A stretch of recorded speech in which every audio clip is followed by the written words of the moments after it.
Welcome to E-PG Pathshala. This is a series of lectures in computer science. The subject we are looking at is computer networks. This is the second lecture that we have on computer networks. So, what we will be looking at in today's lecture would be a little bit of needs of the applications and some details about performance of a network. So, the objectives for this session would be as follows. We would try to understand the different demands that an application places on the network.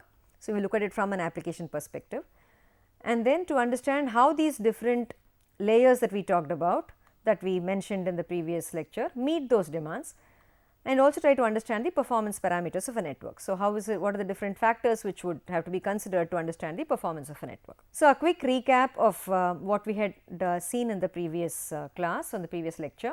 So, we talked about network edge, network core and access networks. Applications and hosts constitute the network edge, routers, network of routers is your network core, and we have different communication links, and then we talked about protocols. So, flow of data through the protocol stack, remember that the data will flow through each layer physically up to the physical layer and then through the physical links, okay, and everywhere it goes through the various layers before it reaches the other end. So, now coming to the requirements that we have for a network. So, that is we said that there are these 5 different layers that we have. We are trying to understand what exactly is the function that is required from each of these layers and why exactly we need these layers. So, to delve a little bit deeper into that, what we will do is we will first take a 2 node network. Okay. So, let us say I just have 2 nodes, right, that I want to connect up as a network. So, what is it that I will require to set up a communication for an application like file transfer? So, first thing I need is I need a cable to connect the 2 machines, right. So, that is the first thing that I need. So, I have my physical layer set up, right. I have machine A, machine B, I have a cable. So, is this enough? Obviously, the answer is no, we need something more. So, what do we need? Maybe something to say, that okay, I am transferring data, or that you can transfer data. So, some kind of a handshake is required between the 2 machines. So, you may have some signal, like for instance maybe a request to send signal, and your machine B may say yes, you can send the signal. So, it says it is clear to send signal. So, some signals which are required between the 2 machines to allow this data transfer to take place. So, is this enough? Again, if you ask, you will find that again that is not enough. You will need some kind of an agreed upon syntax for the data. So, the 2 sides should agree on how the data will be sent. They will be sending it as blocks of data or 1 byte at a time. Okay. So, we need to agree on some of these aspects. Okay. So, would that be enough? Not, again, that is not enough. So, what do we need further? There could be other things, like there could be something like some kind of a disturbance or interference effects which could affect the transmission. So, there could be errors which occur when you are doing the transmission. So, if an error occurs, what do? You will have to detect the errors, and you will have to either retransmit or ask for some correction, something has to be done.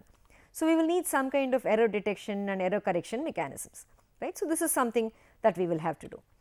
So, in addition to this, is there anything else that we would need? The answer is yes, we will have to do something called flow control, which is controlling the flow. What do we mean by controlling the flow? You could have your transmitter and the receiver working at different speeds.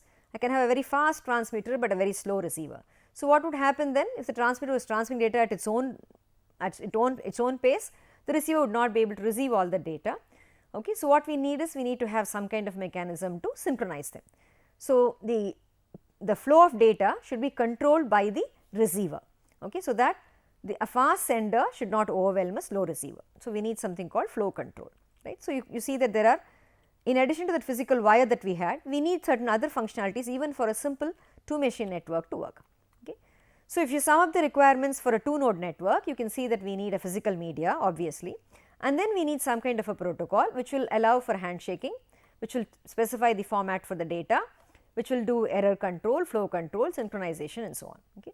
So, this physical media, whatever we had, and converting it from data into signals and sending out is normally taken care by the physical layer, and these functions of putting data into a frame, doing error control, flow control are all handled by the data link layer. So, data link layer functions we say therefore are handshaking, formatting of data, framing, error control, flow control and so on. So, now this was our simple 2 node network running just one single application. Now, let us just add a little more from the application side. Suppose we want to add more applications. Okay. So, we talked just about a simple file transfer. So, let us say we want to also have a chat application between the 2 nodes. So, what do I need in that case? I will need a function which is able to distinguish as to whether the data is coming from the chat application or the file transfer application. on the sender side, and on the receiver side again do the same distinctions so that it is able to deliver the data to the correct application. Okay. So, we say that we need a function which can multiplex or demultiplex between the applications access to the network. That is, the applications are accessing a single network, single resource that you have. So, that access to that resource has to be controlled by some layer which is sitting in between, or a function which is sitting in between. That is our transport layer. So, it is the one which provides the multiplexing demultiplexing function, so that it allows multiple applications to access the common network which is available. So, if you look at the layers that we have in this 2 node network, you can see that the functions that we looked at just now can be looked at like this. So, we had the physical layer connecting up with the connected up by means of the physical wire. Then we have the data link. Okay. So, you have a logical connection between these two. Then we have a transport, again a logical connection between these two, and then application, multiple applications which could be running, which are talking to each other. Okay. This is our 2 node network model. Now, let us expand this to a larger network. Let us add more nodes to the network. So, what do we need to do now? First thing we need to figure out is how to connect the nodes in the network. So, if we talk about connecting the nodes in the network, one thing we talk about is something called a topology. That is, what is the structure that we use to connect up these networks? It could be a star topology, a ring topology, a bus topology, and so on. Okay. Now, when you have multiple nodes connected to some kind of a shared medium, we also need to know how they will access this medium and how they will share this medium.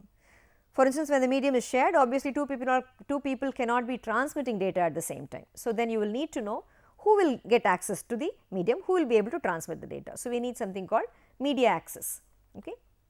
And when there are multiple nodes, obviously we need to have a mechanism to identify the node that we need to talk to, right, because if there are multiple nodes, then who am I actually talking to? So, I need addresses. Okay. So, you need addresses, you need some kind of a media access, we need to have a topology that will use that you will decide upon to decide on how these things are going to be connected. So, all these things you can say come under the purview of media access sublayer. Now, the media access we call it as a sublayer because it is something which comes as part of the data link layer or layer 2 as we call it. So, the different topologies that you must be familiar with are these 3: ring, star and bus. So, bus you have a single bus to which multiple devices are connected. Ring, they are connected in the form of a ring. In the case of a star, you have a central hub or a switch using which different devices can be connected. Of course, each of them have their own advantages and disadvantages, but the one that has really stood the test of time is the star topology with a centralized switch. The switches are getting more and more sophisticated, so which makes the star topology as one that is more and more commonly used. So, what happens when the network becomes even bigger? That is, we are not looking just as a small local area network, but we are looking at an interconnection of different networks through routers and through various links. So, in this case what would happen is that I would need to add one more function. What is that one more function that you will need to add? Now, since you have multiple devices, multiple routers through which the networks are connected, you need to have a path, you need to find a path through the routers to reach the destination from a source. Since there may be multiple paths available, so you need to choose one of the, at least one as the path that you will use to go from any source to any destination. Okay. So, which is called as the routing function. And once you found that path, you keep track of that path, and when the data actually comes along, you must be able to send it along that particular path, right. So, that is another functionality that we have at this for this particular interconnection to work. Another thing that could happen is when you have multiple networks connected up together, one of the problems you could end up in is congestion. That is, you have too much of data coming into the routers, into the network, but the routers are not able to handle the amount of data that is coming in.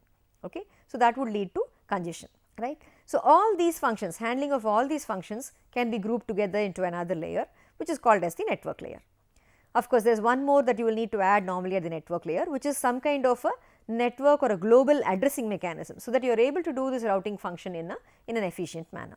So, with this we end up with what we call as the 5-layer model, right. So, starting from just a 2 node network, if you keep on adding complexity to the current situation that we have today, which is a network of networks or a global network that we have today, the internet, you can see that there are at least these 5 different layers that we have. So, this is what has given rise to our 5-layer TCP IP model. So, we have the application layer, the transport layer, the network layer, then the link plus MAC, the media access control layer, and the physical layer. So, with this 5-layer model, you can see how the data will flow in terms of the protocols at these layers, okay, from one end to another end. Okay. So, let us take a simple example of a HTTP protocol in use, that is we are talking about a web browser. So, you have a web client, a browser here, and I have a web server here running at this end. Assume that there are 2 routers through which the data has to go. So, look at what is happening here. So, I am talking about an application layer where the HTTP protocol runs. Let us say this is running, the HTTP protocol runs on top of the TCP protocol, which is a transport layer protocol, which runs on top of IP, which is our network layer protocol, and then this runs on top using an Ethernet interface, let us say. My assumption here is that the Ethernet interface will take care of all these, link plus MAC plus physical. Okay. So, I am having only 4 different protocols that we are looking at here, one at the application, one at the transport, one at the network, and one below it. Okay. So, we have the HTTP protocol, TCP protocol, IP protocol, and then the Ethernet protocol, the Ethernet interface. Okay. So, now let us look at how the data will flow. HTTP message will be taken from here, will be given to TCP, it will pass it on to IP and given to the Ethernet interface. It will go through this Ethernet interface. The Ethernet interface will remove the additional headers that Ethernet has added and give it as an IP packet over here. So, when it comes to this IP protocol running here, it receives whatever IP packet was sent by this IP layer on this host. Okay. And then this will give it, by looking at its routing table, it will give it to say the next interface through which it has to be sent to the next router. It could be a SONET interface that we have here. Okay. So, through this SONET interface it will come to this router again. When it comes to the IP protocol running at the network layer, again what this sees is the IP packet that was sent from here, which basically is the IP packet which came from this end. Okay. So, which has the information of what is the destination the IP address to which this packet has to be delivered. So, using that information by consulting its routing table, it will again forward that packet to the end machine. So, at the end machine it receives the IP packet which was actually originally sent by this host. Okay. So, by looking at that, by ascertaining that it has come to actual destination, it will remove the IP information and pass it to the TCP layer here.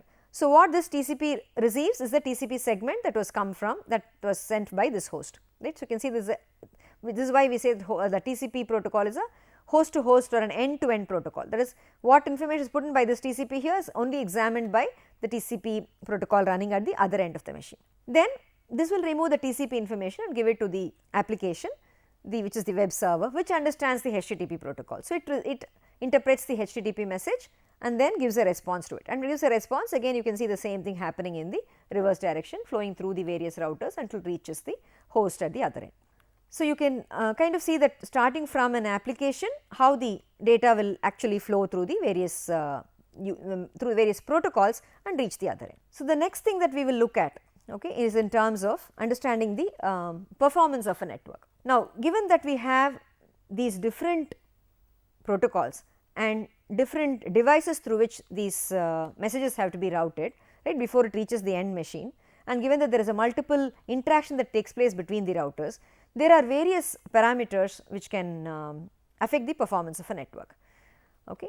So, when we start identifying the performance parameters, there are 3 things that we normally look at. So, one is we talk about delay, we talk about bandwidth, we talk about data loss. Okay.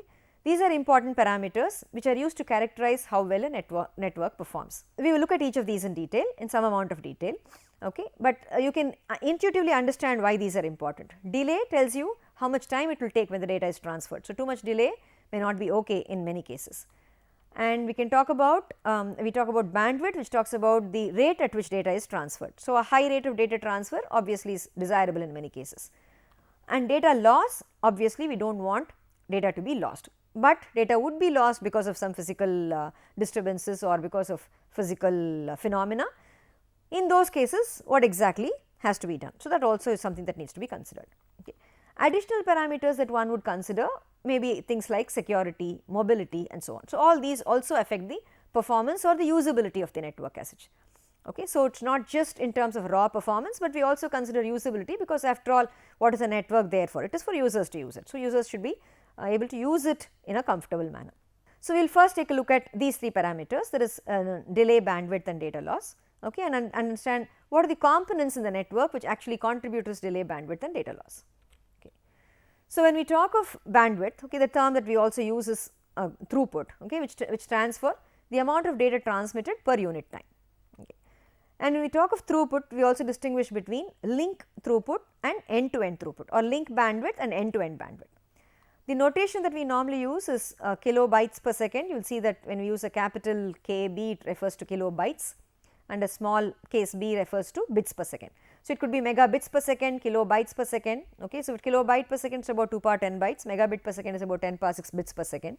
So, this is the order in which we normally talk about bandwidth. Okay. It could be kilobits per second as well, but just to give you an idea. Okay. And we talk of delay, we are talking about the time that is taken to send the message from point A to point B. Okay. Again, we can, there are two ways of looking at the delay. It could be just a one way delay, that is going from one end to the other end, or you can also look at a round trip time delay, what is called as a RTT. Normally we use this term RTT as the round trip time. It is for data to go from one end to the other end, and you normally get an acknowledgement from the other end saying that data has reached. So, in interactive applications, for instance, this round trip time becomes very important. There are some applications where I may not be too much worried about round trip time if I am only worried about how whether the data reaches, that the data just has to reach the other side. I am not worried about getting an acknowledgement. Okay. So, in which case you may just care about one way latency, but otherwise normally we are worried about this round trip time or the two way latency. Now, what are the components which add to this latency? Okay. So, if you look at it a little in detail, you will find that there are three different components which add to the delay or the latency. One is a propagation delay. This is the time that it actually takes for the signal to propagate along the media. So, whatever be the media, we know that if it is light, it will travel at a particular rate of 3 into 10 power 8 meters per second, right. So, similarly for the signal to actually propagate on the media, there is some amount of finite time that it will take. So, that will tell me the propagation time. In addition to that, there is a rate at which I am transmitting data. So, for instance, we talked about data throughput, right. We talked about I could be transmitting data at 2 power 10 bytes per second, or I could be transmitting data at 10 power 6 bits per second. Okay. So, depending on the speed at which I transfer data, obviously the amount of time taken to transfer the data will vary. If I am transmitting at a higher speed, it will go faster. So, I have this one more component called the transmission delay. Now, in addition to these two, there is another delay that comes up, which is called as the queuing delay. Now, this comes especially when you have data going through multiple routers in a network, because there is data coming in from various sources which have to be sent along to various paths.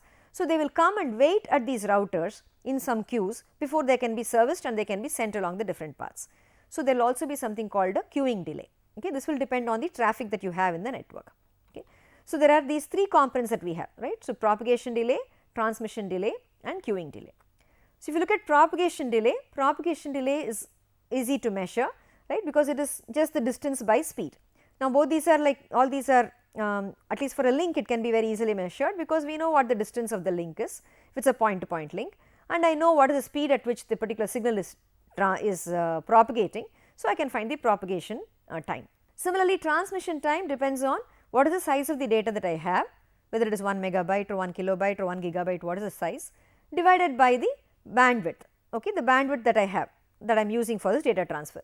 If I am transferring 1 megabyte at 1 megabyte per second, it will take me 1 second to transfer it, right, and so on. Okay. So, you can also calculate the transmission. The queuing delay is something that is not so difficult, it is not so easy to calculate, because it depends on the traffic. So, you can only kind of have an estimate of the queuing delay, and based on that take different actions in the network. Okay. So, this is about delay.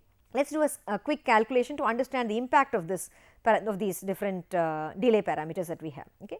So, let us say for instance, I have an optical link of length 300 kilometers, data size let us say is 1 megabyte, okay. Bandwidth 1 kilobit per second, or let us look at 4 different bandwidths. It could be either 1 kilobit per second or 1 megabit per second or 100 megabit per second or 10 gigabit per second. I am going to consider 4 different bandwidths, so that we can see what happens in each of these cases. Okay. And so now given that these are the 3 parameters that we are looking at, okay. So, let us look at what will be the delay. Okay. So, propagation delay. Now, how did we say propagation delay is measured? We said propagation delay is distance by speed. Now, we said it is an optical link. So, obviously, it is speed of light. Okay. So, 3 into 10 power 8 meters per second. So, the propagation delay will be length is 300 kilometers divided by 3 into 10 power 8 meters per second, which comes to about 1 millisecond. Okay. So, propagation delay is 1 millisecond. Now, what about the transmission delay or the transmission time? That we said is size divided by data rate or the bandwidth. So, size is 1 megabyte divided by 1 kilobit per second, okay, in the case of a 1 kilobit per second bandwidth. So, that comes to about 8000 seconds. If it is 1 megabit per second, it will be 8 seconds, if it is 100 megabit per second, 80 milliseconds, 10 gigabit per second, okay, 800 microseconds and so on. So, you can see that depending on the bandwidth that I have, the transmission time will vary, but the propagation delay will remain the same, because it only depends on the length of the link and the and whatever is the media that I have. Okay. So, this is just to give you a quick idea of the calculation. Now, given these two parameters, that is the bandwidth and the latency, there is always some kind of a trade off or some kind of a relation that we have between these two. Okay. So, let us look at the relative importance of these two terms. When is bandwidth more important for me and when is latency more important for me? So, let us say I am transmitting 1 byte. Okay. Now, when I look at 1 byte transmission, if I look at the delay 1 millisecond versus 100 millisecond, or if I look at the data transfer, whether I am able to transfer, my bandwidth is 1 megabit per second or 100 megabit per second. Out of these two, which parameter will dominate? You can see that after all I am transmitting only 1 byte. So, how does it matter whether I am transmitting at 1 megabit per second or 100 megabit per second?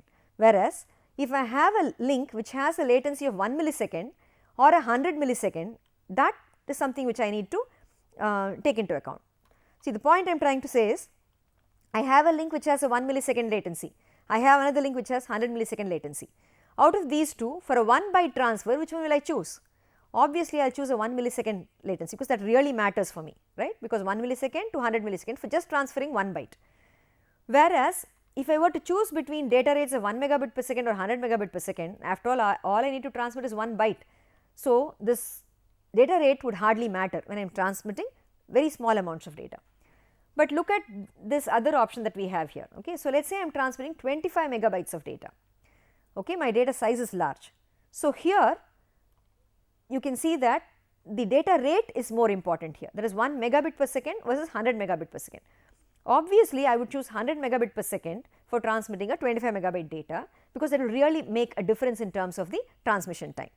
Whereas, the latency that you have, right, that is 1 millisecond versus 100 milliseconds, it really would not matter, because when I am transmitting 25 megabyte of data, already because the data transfer rate itself, there is a time delay that I have, the transmission delay itself is significant.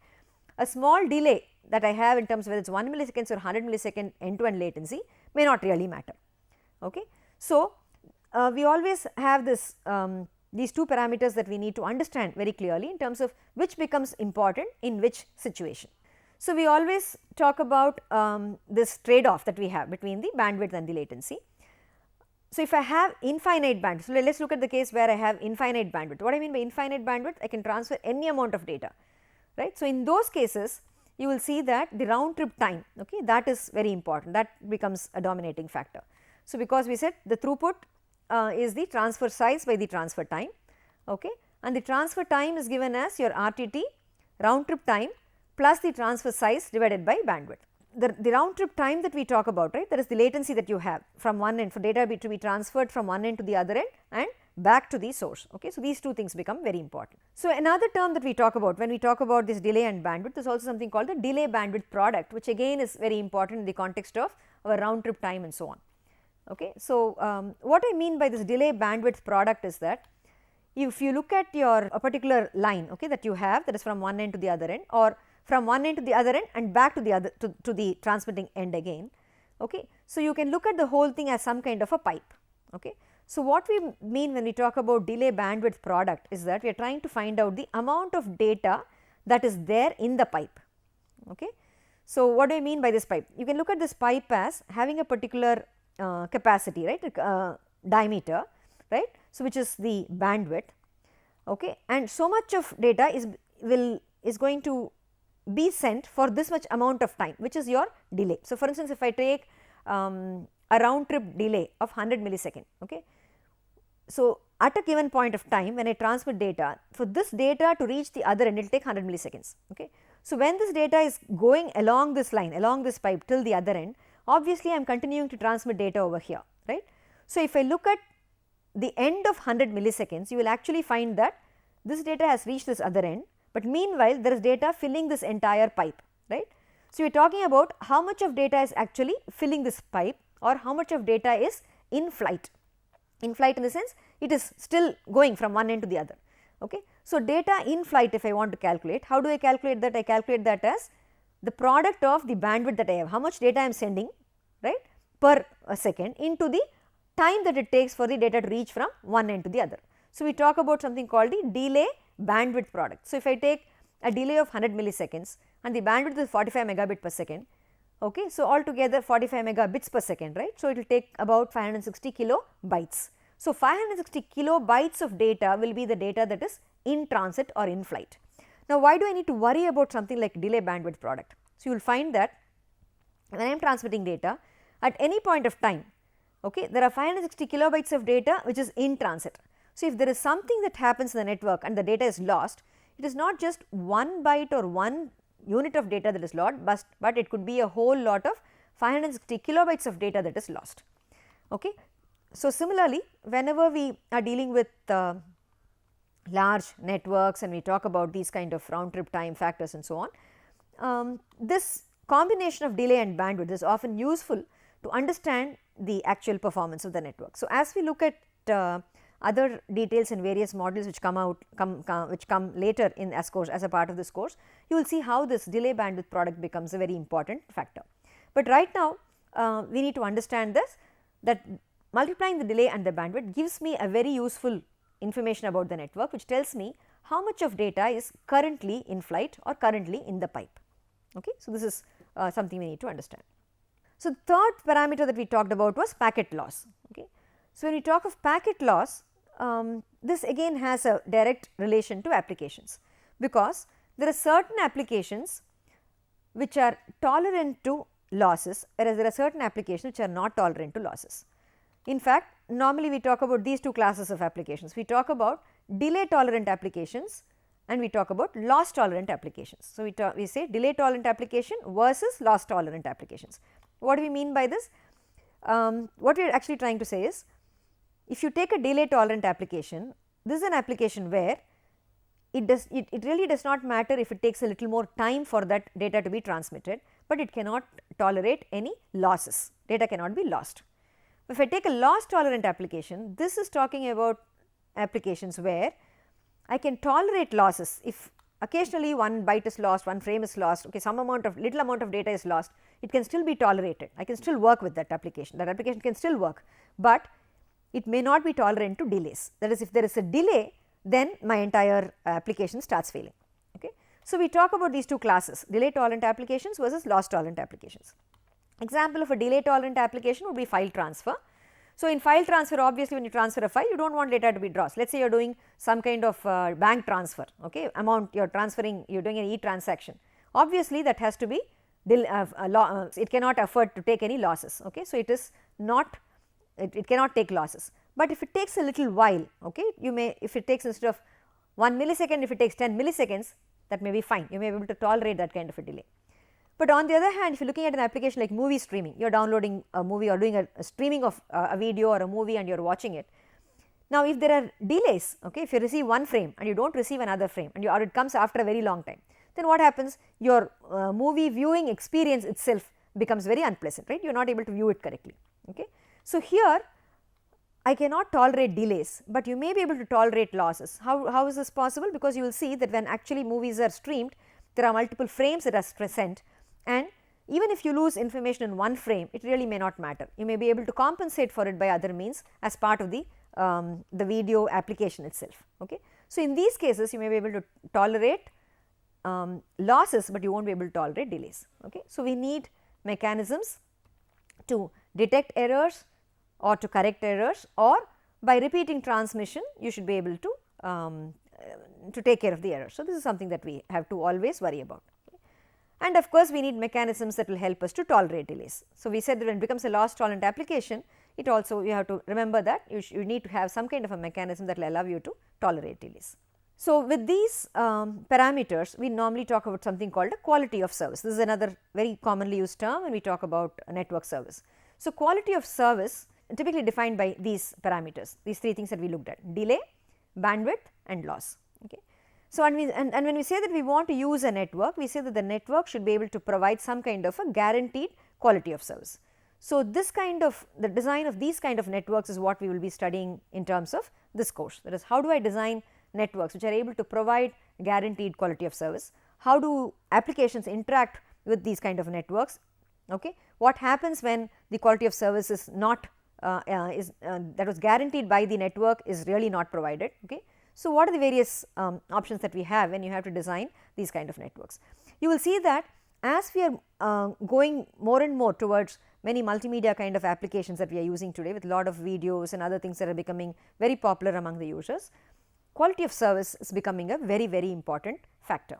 So, designing of networks is no longer just connecting up different machines and making sure that data goes from one end to the other, but we also have to make sure that quality of service is provided. So, to summarize what we have looked at in this module is that we have looked at the functions of each layer, why each layer is added, okay, and we have looked at it from the perspective view, from the perspective of an application, of how applications can be, how applications require these different functionalities.